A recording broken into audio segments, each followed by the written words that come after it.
کون سا عنوان بیان کروں؟ ہر عنوان ایک بیان ہے، اس لیے ایک ایک اشارے خالی کرتے جا رہا ہوں کہ سنیے، سمجھیے، اور میری باتیں خاص طور سے اس لیے کہہ رہا ہوں سنیے، نہیں آتے نیٹ پر سن لیجئے، نیٹ پر جو راستے میں جو بیان ظاہر پہ بیٹھ کر دیکھ چکے ہیں وہ نیٹ پہ گھر پہ بھی سنیں گے تو کہیں گے ہاں یہ کہہ رہے، اور آپ مت سنیے، آپ سے میں کہتا نہیں، سنیے، جس کو توفیق ہو رہی سن رہا ہے۔ کل ایک عالم کا فون تھا باہر کی دنیا سے کہ ہمارے یہاں کئی دن کی چھٹی ہے بقرعید کی، 10 12 8 9 کی ٹولیاں بیٹھتی ہیں کہ یہاں وہاں جانے کے بجائے وہ حاجی شکیل کا بیان لگاؤ سنیں گے، گھریلو زندگیاں ہماری بن گئی، غصہ ختم ہو گیا، ہمارے گھر میں پیار ہو گیا، اسی کا بیان سنو، مت سنو نا، ہم آپ سے کہاں کہتے ہیں آپ جائیے، آئیے، آپ جانیے، آپ کو کاروبار نے گھیرا ہے گھرے رہیے، آپ کو بیوی کا انسپیکٹڈ لو نے گھیرا ہے تو آپ اس میں چلے جائیے، یہ جملے کی ایک تشریح ابھی نہیں دہراتا میں، اس لیے کھانا پکا لو، کچن کا کام کر لو، صفائی کر دو کچن کے اندر، تمہارے کچن میں مرد آئے یا باہر کا کوئی مہمان آ جائے اور جس کو کسی کی لڑکی لانا ہو وہ اس کا کچن باتوں میں ضرور دیکھ لے، اس کا ٹوائلٹ ضرور دیکھ لے، بچوں کا پیشاب والا کپڑا اندر پڑا ہے، یہ بسیرا ہے شیطان کا، اس کے اثرات اس کے گھر کے ہر فرد پر پڑے گا۔ اس کو کم سمجھتے ہیں کہ پیشاب کے کپڑے کو اٹھا کے ڈال دیا، کبھی بھی دھو لیں گے، میرا باتھ روم ہے، ارے بیوقوف نادان مرد و عورت، یہ گھر میں جہاں جتنی گندگی، اس لیے کہتے ہیں آج کل تو فریشر آیا ہے کہ ٹوائلٹ استعمال کر کے نکلو تو فریشر مار دو تاکہ یہاں بدبو گندگی نہیں رہے گی تو شیطان کا بسیرا نہیں بنے گا۔ یہ سمجھدار کہتی ہیں نہیں ہمیں تلاوت کرنا ہے، ارے تلاوت کا ایک وقت الگ ہے، پیشاب دھونے کا ایک وقت الگ ہے، پیشاب دھونے کو پہلے دھو لے ورنہ تلاوت میں آ کر شیطان ایسا داخل ہوگا تلاوت سے تجھے کچھ نہیں ملے گا۔ او بڈھی عورتوں جن کی عمریں ڈھل گئیں، شوہر کے آنے کے بعد قرآن و تسبیح رہور کا استقبال کرو ورنہ ابھی اس کے اندر جوانی کا جوش ہے، کہیں پلٹ جائے گا پھر رونا مت، کہیں پلٹ جائے گا پھر رونا مت۔ ہر طرف سے آفر ہے، کھلا آفر ہے، ہر عمر کا آفر ہے۔ 70 سال کے بوڑھے نے مجھ سے کہا میں فلاں شہر میں گیا تھا اور تھوڑی دیر کچھ لڑکیوں کے بیچ میں رہا، ایک نے مجھ سے کہا میرے ساتھ انجوائے کرو گے، میں لے کے چلا گیا۔ تم کیا بات کرتی ہو؟ تم اپنے گھروں میں ہو، تم پاک دامنہ میں ہو، تمہیں باہر کی دنیا کی خبر نہیں ہے، ماحول کتنا بگڑا ہوا ہے۔ اگر تم بن سور کے گھر میں نہیں رہو گی، شوہر کا استقبال نہیں کرو گی، یہ شوہر کہیں اور چلا جائے گا، پھر مجھ سے تعویذ مانگو گی، بابا تعویذ دے دو، تو بابا تعویذ تو پہلے ہی دے چکے تھے، کیا دے رہے؟ یہی تو تعویذ ہے سوت کا۔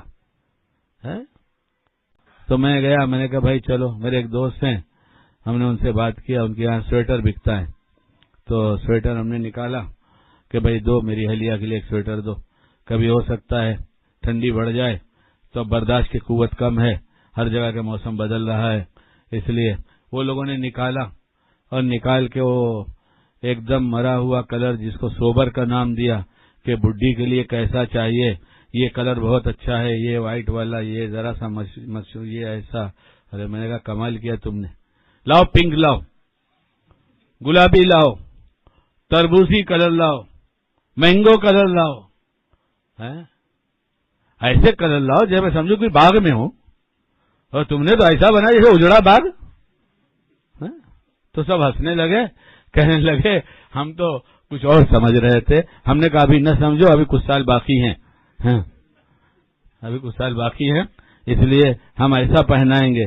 اس لیے جب ظاہری کشش کم ہو جائے تو او بڈھوں یہ مشہور بات رہنے دو، کیا ہے؟ بوڑھی گڈی، بوڑھی، ہاں بوڑھی گھوڑی لال لگام۔ جب آپ دنیا کو دکھائیں گے تو دنیا بولے گی لال لگام، جب آپ ہی کو دیکھنا ہے تو لال ہو یا پنک ہو آپ سے کیا مطلب؟ آپ مت بولیے بوڑھی بڈھی، آپ کو جو کلر آپ کو کھینچ رہے تھے وہ کلر پہنائیے۔ ارے وہ نفسیات ہے، جب پہنائیں گے تو اس کا حسن کچھ بڑھ جائے گا، پھر آپ کی طبیعت باہر نہیں جائے گی، پھر یہیں رہے گی۔ اور لڑکیاں جو جوان ہیں یا عورتیں ہیں، بال بچوں والی ہیں، بیوی والی ہیں، شوہر والی ہیں، وہ کھانا مغرب سے بعد پکا کر رکھ دیں، کچن صاف ستھرا کر دیں اور غسل کر لیں، صاف ستھرے کپڑے پہن لیں۔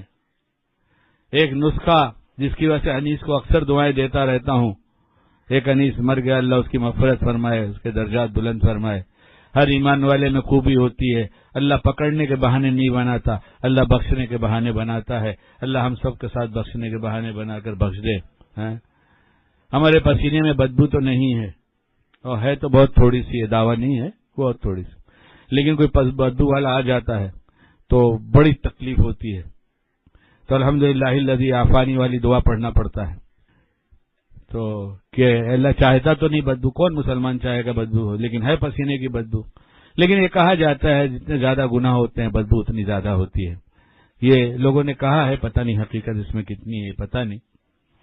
تو ایسی پسینے کی بدبو کی بات چلے، جب بہت سے لوگ سفر سے آتے ہیں پسینے میں ہوتے ہیں، بدبو میں ہوتے ہیں، 27 گھنٹے کا، 22 گھنٹے کا، 18 گھنٹے کا سفر، اور آتے ہی حضرت کہہ کے چپک جانا چاہتے. ارے بھیا کیوں سزا دیتا ہے؟ معانقہ فرض تو ہے نہیں نا، تھوڑا سا دور سے مذاکرہ کر لیتا ہے، اور جا کے نہا کر آتا، ہمارے پاس باتھ روم ہے، کپڑے بدل لیتا، پھر کرتا معانقہ زور سے. بہرحال یہ تو ہمارے یہاں سب چل ہی رہا ہے، اس کی اصلاح کی بات کرنا نہیں ہے. ہم تو فرائض زندہ کر رہے ہیں، اور ایسا زندہ کرتے ہیں جو زندہ ہی نہیں ہوتا، یعنی اس میں کی روح نکال دی جاتی ہے، نفس شیطان نکال دیتا ہے، اور اپنے کو کہتے ہیں ہم فرائض زندہ کر رہے. کرو، فرائض زندہ کرنا بھی نبی کا کام تھا. اور جس کو کہتے ہیں آداب زندگی، جو سب سے نیچا طبقہ ہے اس لائن کا، فضائل کی لائن کا، اس میں آداب بھی سکھاتے تھے، چھوٹا بڑا سب، اور پسند کرتے تھے. قافلہ آیا مسجد نبوی میں، آپ علیہ السلام بیٹھے ہوئے تشریف فرمائے صحابہ کے ساتھ، لوگ دوڑ دوڑ کر آ کے ملنے لگے. ایک صحابی اترے، اونٹ کنارے لگایا، سامان نکالا، غسل کیا، کپڑے پہنے، خوشبو لگائی، اور آ کر ملے.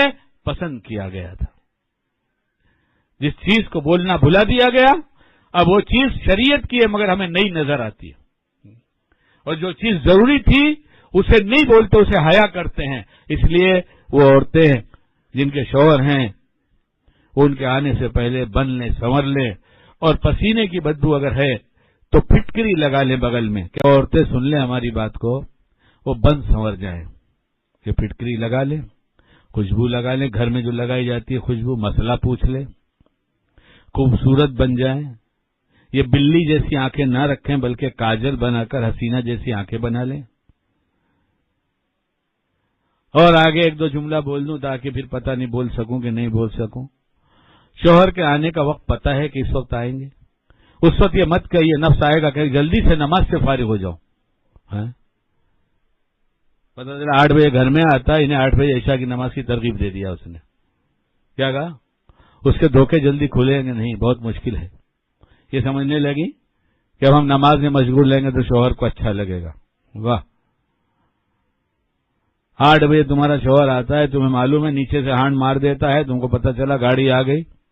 اور نہیں تو گھروں کی گھنٹی بھی ایسی ہے مشترکہ فیملی میں کہ سب کی گھنٹی پتہ چلتی ہے، یہ کس کا اسٹائل ہے، کون آیا ہے. اس وقت ساس اماں گھورے نہیں، دیکھے نہیں، بلکہ نام لیں اپنی بہو کا، جاؤ جاؤ دیکھو آیا فلاں آیا ہے، اس کو بھیجیں. اور ساس اماں کی رعایت اس وقت مت کرو. اس وقت اپنے شوہر کی رعایت کرو. اگر نادان ساس ہے تو رہنے دو اس کی نادانی اپنی جگہ پر. تم دروازے پہ جاؤ، اس کا استقبال کرو، اسے لپٹ جاؤ، اسے چوم لو، ہاتھ پکڑو، اور اس کو کہو چلیے کمرے میں لے جاؤ، اس کی لنگی دو، اس کے کپڑے جلدی سے ٹانگو. اس وقت کا دین یہی ہے. اور شوہر ہے، اس کی ماں ابا زندہ ہیں تو وہ کہے کہ ذرا امی ابا سے مل کے پھر آتا ہوں. شوہر بیوی کے اس پیار کے ساتھ اپنے بیڈ روم میں نہ جائے بلکہ جہاں اماں ابا بیٹھے ہیں وہاں جائے کہ میں آتا ہوں. امی کو ملے، امی سے لپٹ جائے، امی کی پیشانی کو بوسہ دے. امی کی عمر ڈھل گئی ہے، بڑھاپا آ گیا، تھکی تھکی بیٹھی رہتی ہے، جلدی پاؤں وغیرہ دبانا شروع کر دے. پوچھے امی کیسی ہو، امی کیا حال ہے، امی کھانا کھایا؟ نہیں بیٹا تیرا انتظار تھا. ماں نہیں برداشت کرتی، ماں کہے گی جلدی جا ہاتھ پیر دھو لے، کپڑے بدل لے، پھر کھانا ساتھ میں کھا لیں گے. بوڑھا باپ بیٹھا ہے، اس سے بات کرو. اپنے بچوں کو جیسے تم پیار کرتے ہو کمرے میں بیٹھ کر، چاہے تو میرا بچہ میرے سامنے ہو، ایسے بوڑھے ماں باپ تمہاری بیوی سے زیادہ انتظار میں تھے. تمہاری بیوی نے تم پر کوئی خرچ نہیں کیا ہے، ماں باپ نے سب کچھ لگایا ہے تمہارے لیے. اس وقت اس بیوی کے پیار کو دیکھتے ہوئے اس کو سمجھا کر اس بوڑھے ماں باپ کے پاس جا کر ان کا دل جیتو.